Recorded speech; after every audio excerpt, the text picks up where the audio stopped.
And so we'll continue with our discussion about the generation of bodhicitta. To recap then, the first stage is to recognize the mother of this life.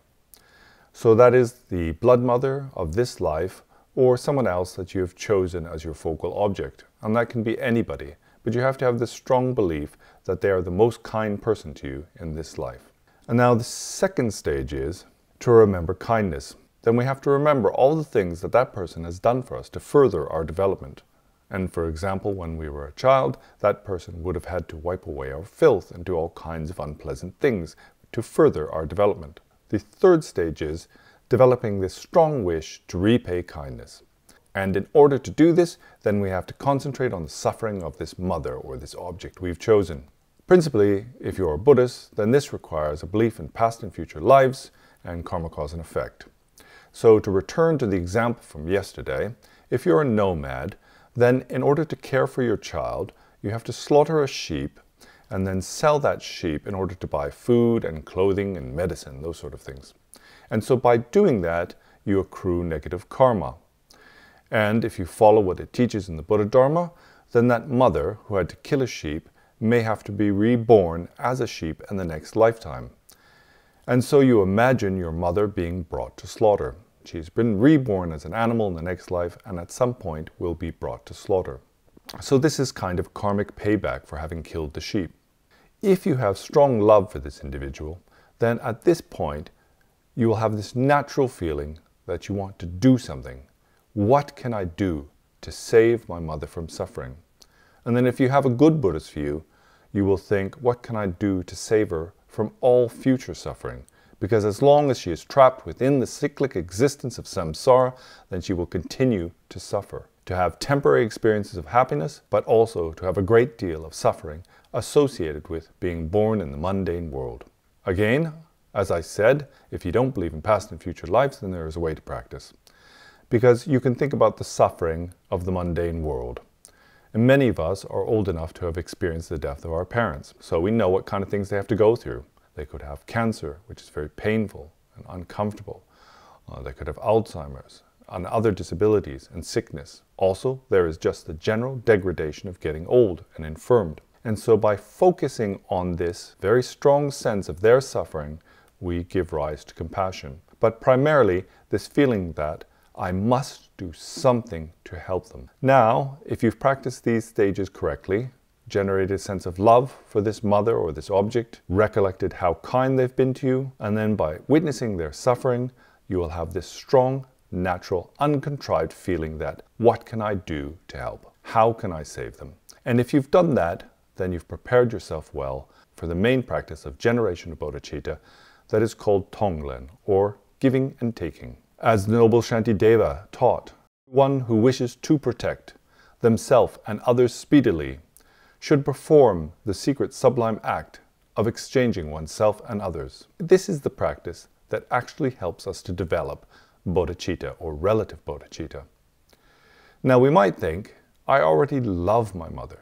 I already have compassion for her. I want to help her. Is this not relative bodhicitta? Well, it's kind of the seed of relative bodhicitta, but we have to use Tonglen or giving and taking in order to develop this, to make it stronger and stronger. And not only that, we have to develop this bodhicitta for all sentient beings. Remember, this is the Mahayana. It's not just about my mother or my child or my spouse, my lover. It's about all sentient beings, even my enemies. And so first, we practice Tonglen with something that is closer to us. For some people, they are very selfish, and they can't develop this desire to help anybody. They don't even like their parents. But if you are like that, all hope is not lost. And so at the time of the Buddha, there was this rich king, and he was very miserly. And he approached the Buddha and said, I have great faith in your teachings, sage, and I believe in the benefits of generosity, but I'm just too miserly. I can't give anything away, not even to my own family. And the Buddha said, well, that doesn't matter. You can start with what's easier and then develop from there. First, take some gold from your right hand and give it to your left hand. And by practicing like that, he gave up his clinging to gold enough to start being generous to his own wife and his own family. And then little by little he progressed until he was able to practice generosity thoroughly. And so if you find it very difficult to give rise to love and compassion for another, then you can use this Tonglen on yourself first to heal your own problems and your own sicknesses. So what is Tonglen? Tonglen is a type of meditation that uses the breath and visualizes on an object. And like I said, that object can be you yourself to start with, and then later it can be people close to you. You sit comfortably. The most important thing is that your spine is straight. Sit upright. Try not to lean back on anything or have this kind of lazy attitude. You have to kind of be alert and upright. Sit well. Of course, if you can sit in Vajra posture, if you can sit in crossed leg, whatever you can do, that's great. But even if you just sit in a chair and you sit comfortably, that's okay. And then in Tibetan Buddhism, in general, then we keep our eyes open. And then in order to kind of stabilize yourself, you'll watch your breath for a few minutes. Now, the practice specifically states doing 21 breaths, but you don't have to do 21. You can do 3 or 5 or whatever you want. But you just breathe out to expel all your stale air. And then breathe in. And you count 1. Breathe out. Breathe in. You do that a few times, but really it's just to stabilize yourself. And then you visualize very clearly in front of you this object that you've chosen. So traditionally, this is your mother of this life. And you have to think of your mother as suffering. It's no good to think of your mother smiling and being all happy and remembering how nice she was to you, etc., with a big smile on her face. You have to think about her in great suffering, either on her deathbed or at the threshold of the slaughterhouse, whatever that is. Also, you can use yourself as a focal object if you want to start there. And so the next step is you visualize your object in front of you, your mother or your foster parent or whoever has been most kind to you in this life. And then as you breathe in, you imagine drawing black, thick, sticky smoke from your mother into your nose, and this smoke goes down into the center of your heart and is incinerated in a bright white light. It's kind of purified. And then when you breathe out, that breath goes out to your mother and it purifies her negative karma. And then you also feel somehow that she's a little bit better. She feels a little bit happier. Then again, you breathe in, drawing this black, thick, sticky smoke into your nostrils, down to your heart center, purifying it. Breathing out, pure, clear, luminous white light that purifies your negative karma. If you don't believe in karma, then you can think about illness. For example, if your mother has cancer, then by breathing in the black smoke, you're taking the negativity of the cancer or the disease, dissolving it in your heart center, and as you breathe out, there's this healing white light that takes that cancer away. And if you're working with yourself, it's the same. If I have a headache, for example, I can imagine that I'm drawing that headache away from my head and purifying it in my heart center and returning this white light that will take away my headache. Now, I have to say that this actually does work. And how much it works depends on the power of your practice.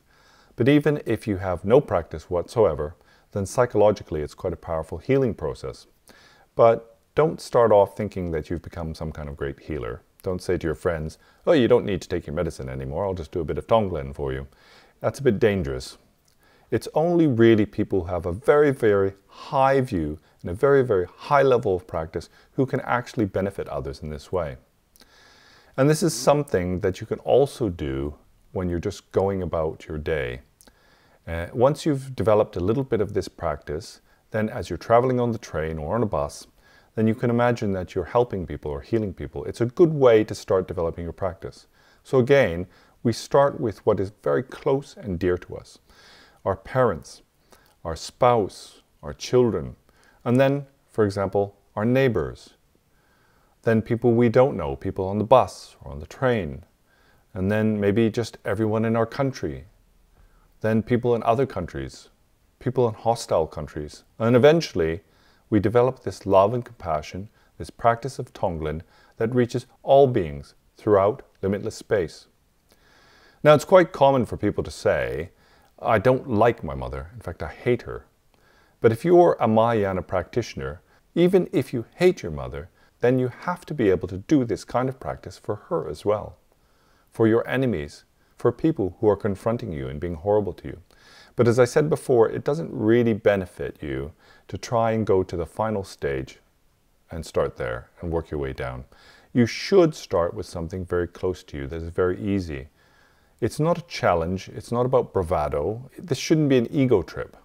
You shouldn't think like, well, I'm a very high-level practitioner. I'm just going to start with my enemies, people I hate. We want to start with something very close to us, something we have a strong feeling for, strong love and compassion. So there's this very intense feeling. And then we want to spread that intensity out to the cosmos, to the entire universe, to everyone. I think I'll leave it there today, and I'll do a subsequent video where I cover the post-attainment practices.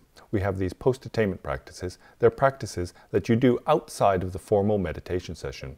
And these are ways of strengthening your practice. By remembering them in our everyday lives, then we strengthen our practices more and more and more until they go completely ballistic.